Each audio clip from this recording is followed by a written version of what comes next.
it was like, holy cow, there's 120,000 drone pilots here. What are they using to share this information? And it turns out nothing outside of traditional block storage like the Google Drives and the OneDrives and Dropboxes and what have you. Or they were delivering their photos and videos on a hard drive. You're listening to the Drone Radio Show podcast, the show about drones and the people who use them for business, fun, and research. Hosted by Randy Goers.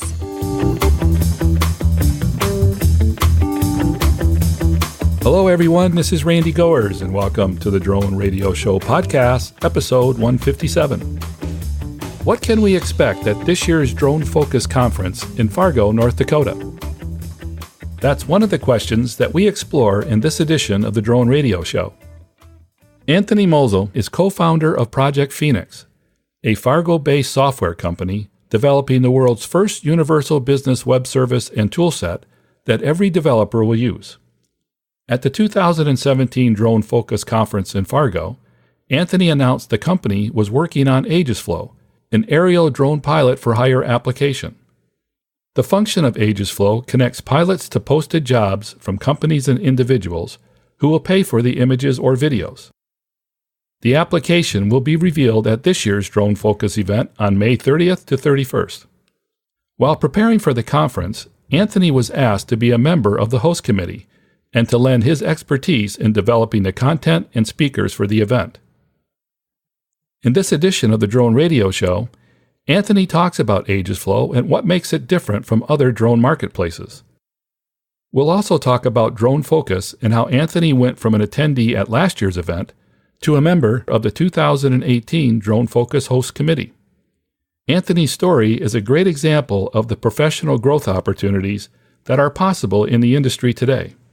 So if you're looking to expand your role and to give back to the industry, you'll be interested in listening to this podcast. But before we hear from Anthony, I want to thank those of you who have been supporting my funding campaign on Patreon. For as little as $1 per month, you can help defray the costs of production and keep the podcast going and growing. Go to patreon.com/drone radio show to join the team. Now let's learn how a new drone marketplace led to a leadership role in Drone Focus 2018 with Anthony Molzahn of Project Phoenix. Let's pick up the interview where I asked Anthony to introduce himself.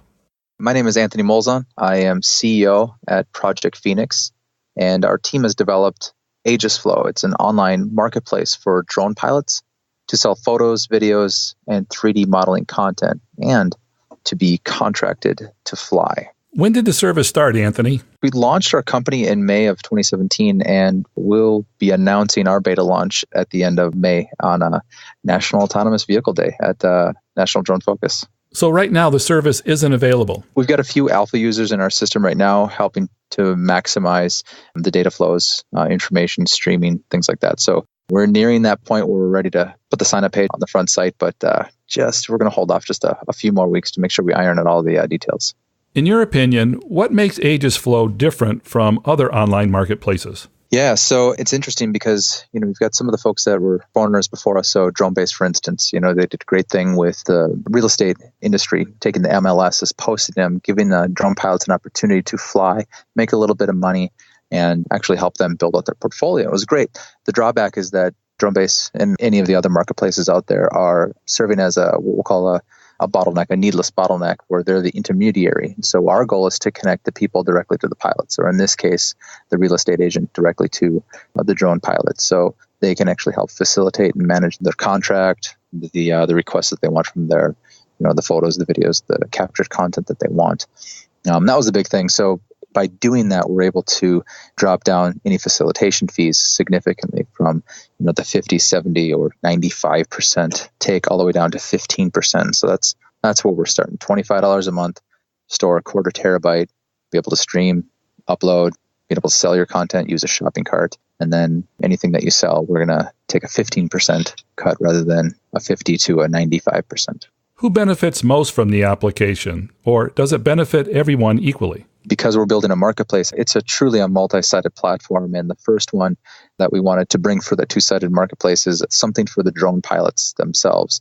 What were they missing? What's their biggest pain points right now? So we're offering a place for them to upload all of that content so that they can share it. They can actually create these links and share it. If people like what they see, they can go back in, they can add it to a shopping cart and download it. Be able to have that online streaming and selling service all in one place. Take the best of the Google Drives and the OneDrives or whatever they're using today, and then match it with an Amazon-like marketplace feel. So you have that interactivity as well as the management of the information itself. So they can fully maximize the opportunities for their portfolio.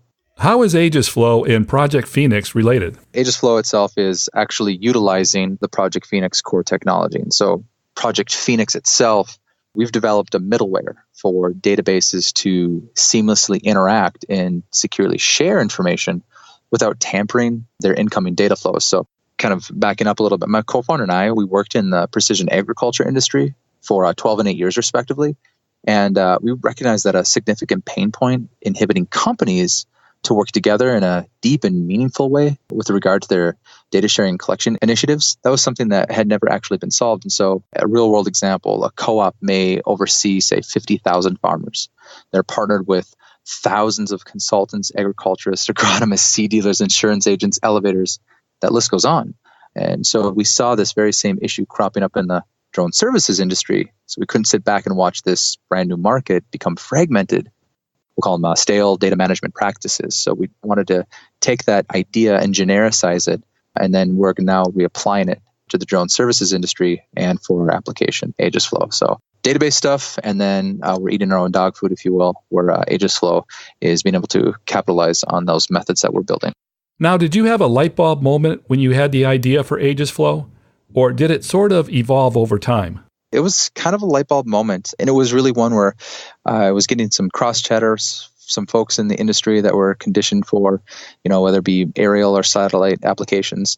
As the provider or the reseller, the drone services industry wasn't taking off. It was going to implode on itself. And I was like, I don't know about that. So we just decided to, do a little research, understand if there was actually a problem worth solving. And indeed, there was. These pilots that were capturing this beautiful content. And the first thing that they were running into is they couldn't actually get that content to the people that were paying for it. And they were willing to pay a lot of money for this stuff. So real world example, a co-op, we were working at their former company. They were trying to sell drone data to their farmers. They successfully did that, but they had no way of actually delivering it to their clients. And so we wanted to move forward with that at our former place of employment, Satshot, if you've heard of it. They created the first on-demand platform for satellite imagery. So there's no doubt that marketplace is in our blood. But they recognized that there really is no place. So we wanted to move forward with that. Unfortunately, that wasn't the vision of that company. So we moved away. We decided to say, you know what, how can we take this idea and actually apply a way for drone pilots to connect to the people that they've sold that content to and be able to offer those services in a streamlined fashion. So it was like, holy cow, there's 120,000 drone pilots here. What are they using to share this information? And it turns out nothing outside of traditional block storage like the Google Drives and the OneDrives and Dropboxes and what have you. Or they were delivering their photos and videos on a hard drive. Now, a lot of great folks out there that are doing today, and they're leaning on it as the most secure way of transferring information. And our goal is not to change that habit.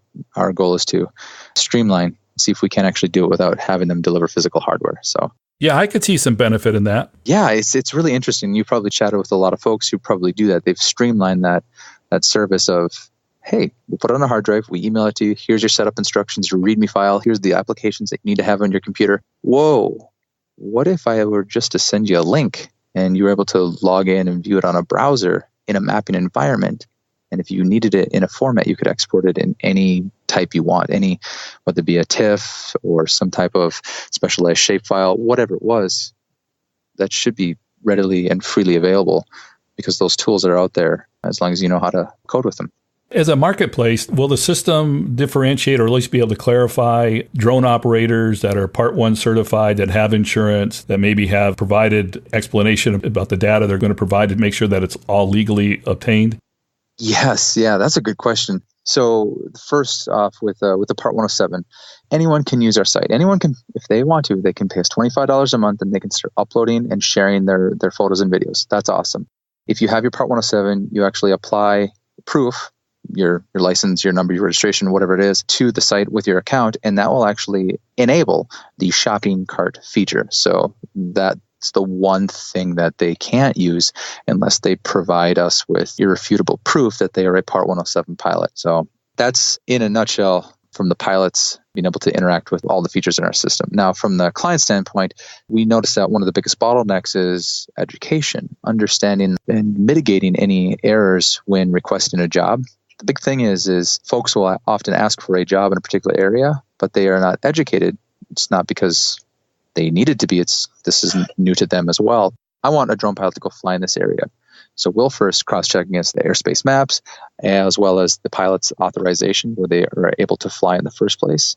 And we can let them know, hey, here's the thing. You can't actually request a job here. This is the White House, guys. You can't fly here, kind of thing. So being able to quash that at the outset, you're able to do two things: educate the people requesting the jobs, and then the jobs that are actually being posted and dispatched to the pilots, they're all able to be flown. So we're not muddying the job board, if you will. I'm sure you know Stephen Flynn of Sky Tango and his efforts to reward drone operators for complying with the rules. How are you guys approaching this issue? Yeah, so we're always going to have that.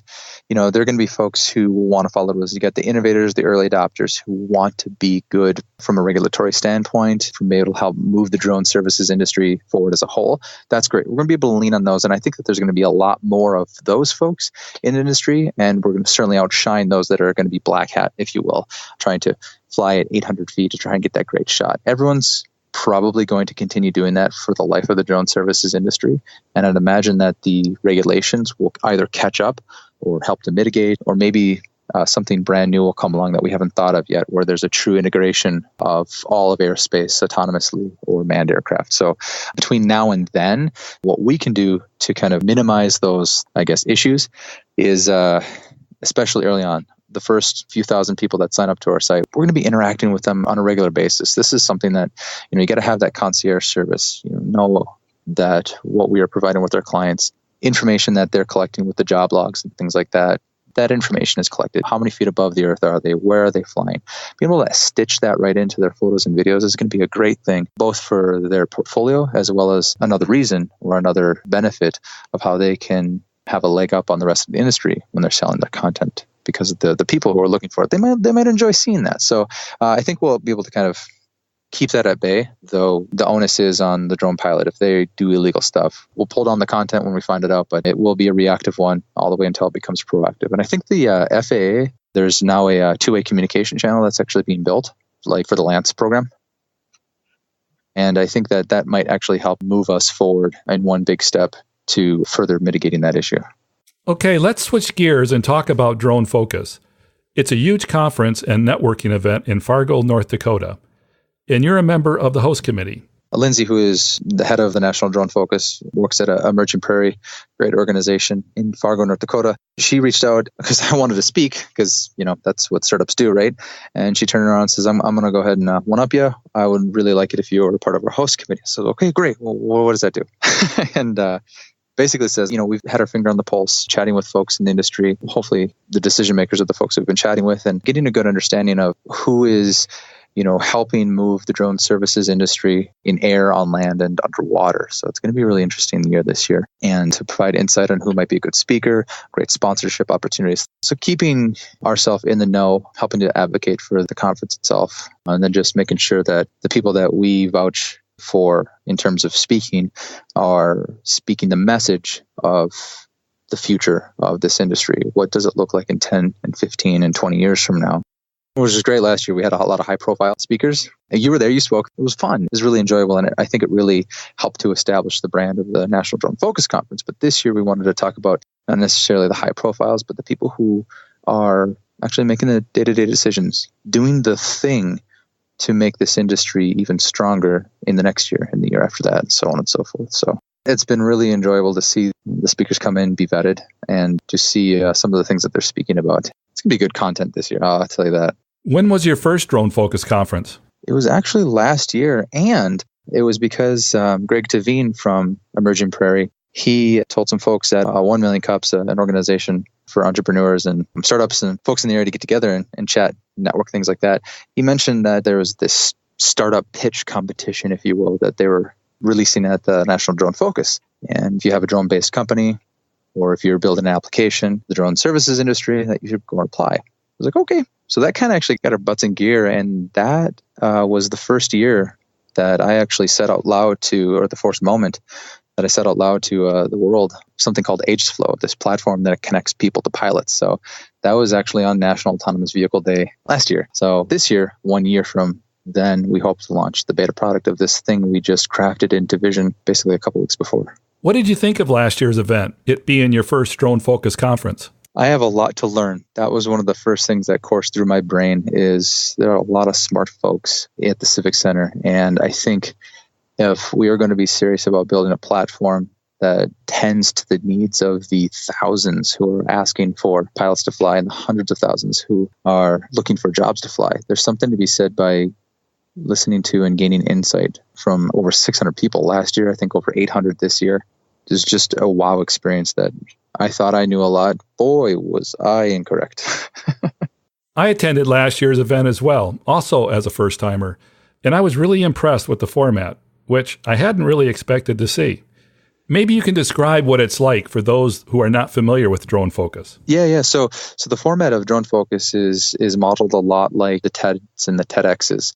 We have a series of folks speaking during a particular session, and then you have a collective break where everyone goes and they network for 15, 20, 30 minutes. Then you have another session, and each session has an overarching topic of what we want to chat about, whether it be search and rescue or military or general peripheral deployment, whatever it might be, and just kind of segmenting this out. And then over lunchtime, at least last year, they had something called focused lunches, where you were able to continue that conversation with some of the panelists, some of the speakers. You'd go to 4 or 5 different sites outside of the Civic Center across the town, Fargo, downtown, and you were able to interact on basically a near one-to-one ratio. You were able to ask questions in a fireside chat-like manner with the people who were standing on stage just prior, like the Marlo Andersons of the world, being able to sit down and understand about this autonomous highway, this corridor that stretches from Canada to Mexico. What is this, and how can this group of folks sitting down and just having a great lunch with you help to make this thing come to fruition sooner than later? So following that, a couple more sessions, and then to finish out the day, there was a great, we'll call it a shindig, a social gathering afterwards, which lasted like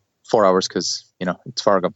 And it was great because you were able to kind of see the blending of all these industries, startups, the titans, the people who were the foreigners, the people who were learning, everyone in between, and interacting in yet another space. I think last year it was at the Microsoft campus. This year, there's another great location picked out. I think we're going to have a lot of fun there. But just keeping this engagement of everyone is a part of this thing. And when we're going to break together. When we're going to eat lunch, we're going to go together. When we're going to learn all about the same thing at the same time. It's going to be filled with inspiration. And at the end of it, you're going to learn something. So that was the big key takeaway for me. And those are one of the biggest successes. And so they'll model last year and the years prior on this year and moving forward. What really caught my attention was when I first walked into the main hall. I thought I was going to a rock concert rather than a conference. Oh, yeah. Yeah, you can thank Livewire for that. They get it. That's for sure. It's we're lucky to have at least one good company that can do every part of a show and event. They're all happen to be in the Fargo area. So it's convenient, and it made it a lot easier for me to spend the money on that ticket. So that was awesome. Hashtag Startup Nation. What can you tell us about this year's program? This year, it's going to, just in general, the big takeaway is hopefully everyone goes in there after they leave, rather, that they've expanded their mindset on what is actually possible. Learning not necessarily about what people have done, but what people are doing or what people are about to do. And hopefully enough people have enough courage to have this catalyzing, I guess, environment where people may start actually working together. I saw it happen last year. It was pretty magical, and that wasn't on purpose. This year, I think some of the topics that are being delivered will kind of bake into that design that you should probably work together. And here's why. These ideas are big. No one else is doing it. Here's a nice little subsample of what the industry is about, and you're all here today. Make it happen. And so I think that'll be a big, quiet emphasis, but one that will definitely be heard after every single speech. What are the dates for Drone Focus 2018? Yeah, May 30th And May 31st, it's a full 2-day event. Can't remember the exact time. Get there early. If you're there too early, just go down a block street and grab a cup of coffee and wait till the doors open. It's going to be a great time. Great. Now let's learn a little more about yourself. Tell us how you got involved in the drone industry. So I'll do the short version. I went to college in Duluth, Minnesota, and I started as computer science, but that was not for me. So I decided to get an art degree instead. And when I was done with that, I said, well, what do you do with an art degree? I went out, I applied to the academy in San Diego for becoming a professional golfer. And my girlfriend and I at the time, we were planning on moving out there. So on the way, her family lived in Fargo. So from Duluth to San Diego, says, let's stop in Fargo, save some money for obvious reasons. But instead of taking that money and, get a nice little studio apartment for $4,000 a month or something crazy, we decided to get married.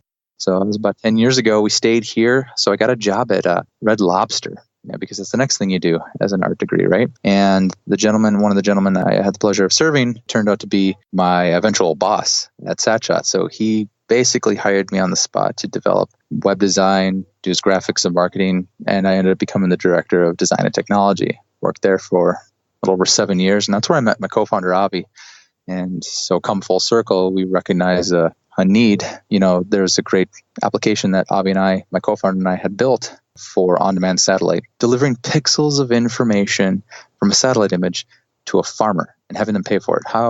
What an easy market. Not easy at all. And we said, okay, there's an unmet need for the drone services industry. We had some geospatial competence, and we set out and we decided to build a marketplace, a platform to connect the people to pilots, Aegis Flow. We knew we wanted to build this database thing, this middleware I chatted about, but in order to prove out or show what that's capable of doing, we decided to lead by example. And the first example we chose was this drone services platform. So it's kind of how we settled into it. We recognized that it was a new market, one where we could establish a pretty big footprint and become a leader in that space, as well as a driving force in database computing and management. How do you describe yourself? Are you an artist, a technologist, or a business person, or something else entirely different? Yeah, I don't know. A professional curler. I don't know. There's the fact that I can't put a name to it probably is the identification in itself. Well, you must be an entrepreneur then. We'll call it that. I don't know. I surrounded myself with a lot of great folks, smart folks that can actually help build this out. We've got a team of 4. We're going to probably go to a team of 6 here a couple months after we launch. We've got a great team of advisors. Well, building off of that, what advice would you give to others who are thinking about starting a business in this industry? First, do it. There's no reason not to. I got a great bit of information or a great bit of insight, a lesson that I could lean on a few months back from a friend of mine. He goes, as I was just first starting out, he goes, "Are you hireable?" I said, "Well, yeah." So then do it. Go start a business. If it doesn't work out, go get a job. It's like, well, that kind of grossly oversimplifies things, but okay. So having that insight. So I don't know if it's possible, someone that's going to start a business, regardless of the drone service industry or anything, move to Fargo and start it. If you can't, visit it, take a day, drink it in, and breathe in, understand that startup culture here. But if that's really not possible, find your area's networking gurus. These are the people, they have that pulse on the local businesses and trends. They can point you in the right direction. If you let them, they'll hold your hand. So don't, because that's not what entrepreneurs should. It's not what we want. It's incredible. And you had mentioned, kind of going through some of these questions ahead of time, some of the challenges.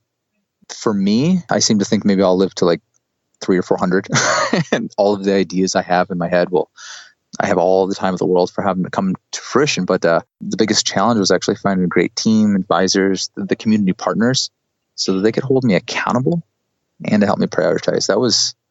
That's awesome. And to be able to have a community to do that, it doesn't have to be Fargo, but there are a few places in the country that are able to help make that happen. There are those networking catalyzers, the people that want to help you for just helping's sake. Because I have no problem focusing on 12,000 things at once, but to be able to have a community of folks to say, you should probably do this first, next, and never, definitely helps. Was there a moment or a point in time when you knew you were on the right path? So I don't know how it happened. At some point, I've been chatting, and some other folks in community, people I didn't know, they had recognized either my name or Aegis Flow or whatever it was, and like, oh, you're the drone guy. Tell me about that. And I fly drones. So tell me about what you do. And it's like, yeah, I'm trying to fly for real estate. How much should I charge them and things like that? And it's like, well, come on. Like someone set you up with this, Ricky. Did you set them up? And the idea was they basically spelled out for us what was missing, what needed to be built. And so we did some idea validation locally. Turns out that most folks are having the same pain points, and whoa, let's build on this idea. So we plugged it into the community. We threw an idea, saw it stick at the wall. Pretty much all of it stuck, so that was not very helpful, but that's also a good problem to have. And the community was able to kind of back us up and says, yeah, these are the good things. You should keep doing that. And we'd ask the next community. And we'd ask, across the region, the states, the country, asking decision makers, is this a problem worth solving? And every single time they said yes, undoubtedly, it was an aha moment reaffirmed. So it was incredible. I usually don't get it right on the first time, and maybe we're wrong, but so far we've not been proven that. What have you seen since last year's Drone Focus that has really caught your attention in terms of where the industry is headed? The first thing that actually came to my mind was the public mindset. We're seeing a lot less, not naysay, but a lot less concern for autonomy in general, especially drones. There's obviously folks that are going to still be not a proponent, but someone who's just never going to get behind the idea that this next wave of technology is here. Issues happen, autonomous vehicles, Arizona, things like that happen, but they are extremely infrequent by comparison. And I think people are starting to get used to this idea. So as far as the industry goes, people are starting to assume that the community, the folks, the people who are servicing, even the people that were not, they're starting to warm up. And you could actually see it. And it's happening rather quickly. I don't know if you noticed it, but it's allowing even now emerging features in established companies, emerging companies with brand new features, helping to augment each other. You couldn't start doing those things until you got over the public mindset that the drones are going to take over the world. That's obviously a terrible way to think of the world in your life, but being able to get over that at a mass scale allowed some of these brand new technologies like our marketplace. I don't know that this would be possible 2 years ago, or at least even a year ago. It was starting to emerge, but in order to get folks that want to hire drone pilots, not just be comfortable with them, but pay people to fly drones, it's a big difference. That's a big mind shift, and one that I think is now becoming welcomed. And this year, the National Drone Focus will capitalize on just how open the community across the world has become, even with things like regulation, like the EU, with a privacy policy. So being able to establish that, which means that even government at a large scale have accepted that this thing is not going away, whatever the drone services is, and we need to embrace, regulate, update, prioritize, and above all, for the clients, the consumers, monetize. There's a brand new industry here, and there's a lot of opportunity for capital growth to grow communities. And so everything happening, people are starting to see that it is a benefit for each region.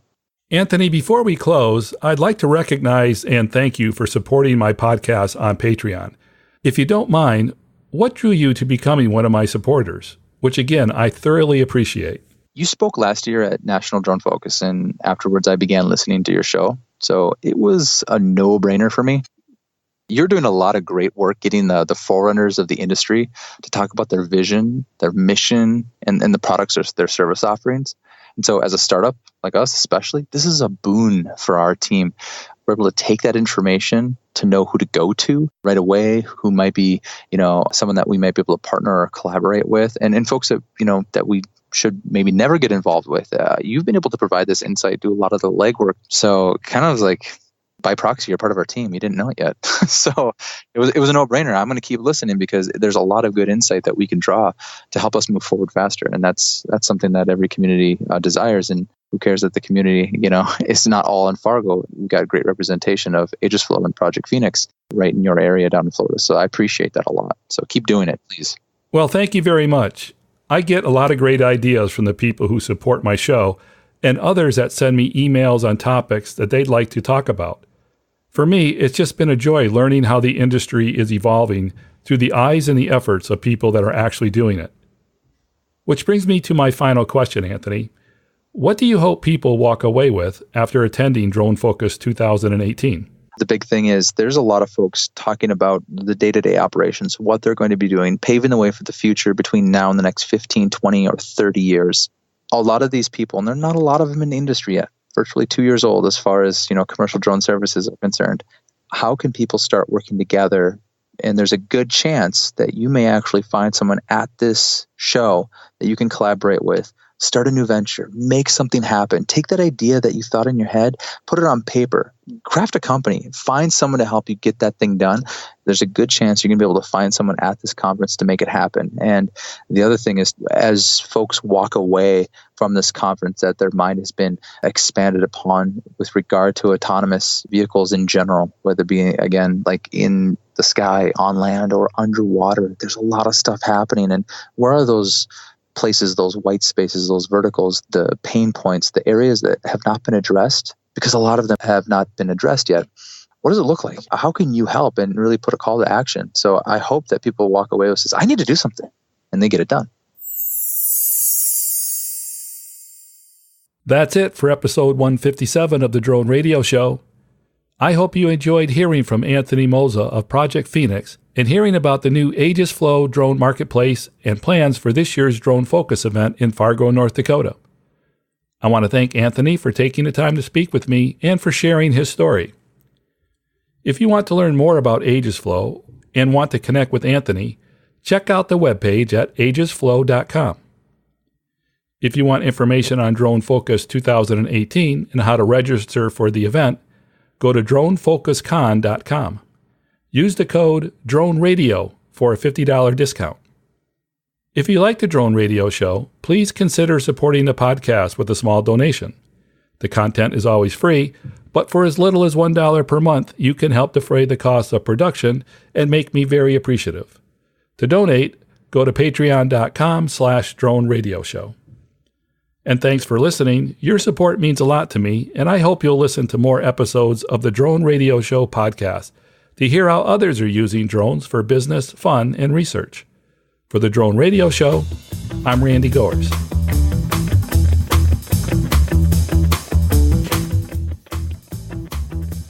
This has been the Drone Radio Show podcast. More information on today's show can be found on our website at www.droneradioshow.com. If you're using drone technology for business, fun, or research and would like to share your experience on the show, please visit our website and fill out a guest appearance application. And don't forget to follow us on your favorite social media channels.